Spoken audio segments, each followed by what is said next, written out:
So ayan mga katropik, andito tayo ngayon sa Kilas Bike Shop, e-bike, ayan dito sa Marikina. Saan lugar yan, brother? Delivery, brother? Anong lugar yan, delivery, ha? Taguig, ayan, bound to Taguig. Ayan, mayroon dito deliver, bound to Taguig, ayan. So ating pasalan katropik ang mga stock ngayon dito kay Kilas. Ayan, ating alamin anong mga stock na kailangan ino-offer. Ayan dami dito katropik. So ayan, iba't ibang mga disenyo ng mga e-bike, May 3 wheels ganito. May ganitong kalakihan, may ayun ganda din 'to, kulay pula kulay puti. Ayan mga 3 wheels nila.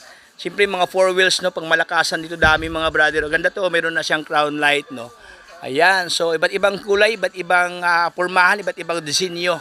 At dito sa Kilas, so maraming mga pa-freebies yung matatanggap dito sa kanila. Ayan, dami So ito ang kanilang unahan ng mga stock dito sa Kilas, Ang dami ka tropics Ayan, meron silang mga 4 wheels diyan, ganyan.